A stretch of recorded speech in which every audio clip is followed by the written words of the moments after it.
अर्थव्यवस्था को देखने का दो नजरिया है। एक तो ये कि जनता का टैक्स का पैसा जो सरकार के खजाने में जाए वो पैसा आप उठाइए और चंद पूंजीपति मित्रों को बांटिए और वो देश का पैसा लूट के हिंदुस्तान छोड़ के भाग जाए और विदेशों की नागरिकता लेके उस देश से आपकी प्रत्यर्पण संधि नहीं है तो आराम से वहां पर मौज करें। एक अर्थव्यवस्था ये है जो हमारी भारत की सरकार कर रही है। 11 लाख करोड़ रुपए का उन्होंने राइट ऑफ किया है। अभी पार्लियामेंट में जवाब दिया है 5 वर्षों में मात्र राइट ऑफ किए गए लोन से मात्र 10% वो वसूली कर पाए। ये एक तो हकीकत है कि चंद लोगों को आप मजबूत बना रहे हैं और 10 लाख करोड़ रुपए उसका आंकड़ा सदन के अंदर रखा गया। पूरे उत्तर प्रदेश के बजट का 2 गुना बजट, इतना पैसा चंद लोग लेके भाग गए। एक अर्थव्यवस्था का मॉडल ये। दूसरी अर्थव्यवस्था का मॉडल है अरविंद केजरीवाल का मॉडल, मनीष सिसोदिया का मॉडल। जब हम लोग यहाँ दिल्ली में सरकार में आए तो हमारा 30,000 करोड़ का बजट था, आज 70,000 करोड़ रुपए का बजट है।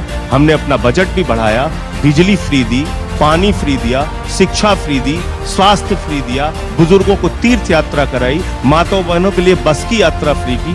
बावजूद इसके मुनाफे का बजट दिया और पूरे देश की महंगाई का दर अरविंद जी निकला था तो उसमें दिल्ली की महंगाई का दर पूरे देश में सबसे कम है। आप बताइए आप कौन सी मुफ्त की रेवड़ी हम दे रहे हैं? आम आदमी को ये मुफ्त की रेवड़ी दे रहे हैं, उससे उसके जेब में पैसा जा रहा है।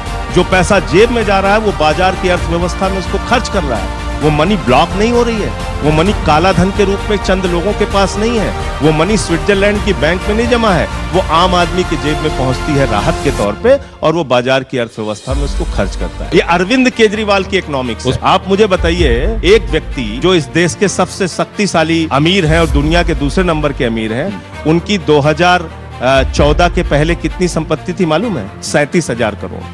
2018 में हुई 59,000 करोड़, 2020 में हुई 2.5 लाख करोड़, 2022 में जब कोरोना से पूरी दुनिया मर रही थी उस समय उनकी संपत्ति हो गई 13.5 लाख करोड़। एक व्यक्ति को अमीर बनाने के लिए आप देश की अर्थव्यवस्था चलाएंगे, वो अर्थव्यवस्था ठीक है, या अगर आप करोड़ों लोगों को राहत दे रहे हैं वो अर्थव्यवस्था ठीक है?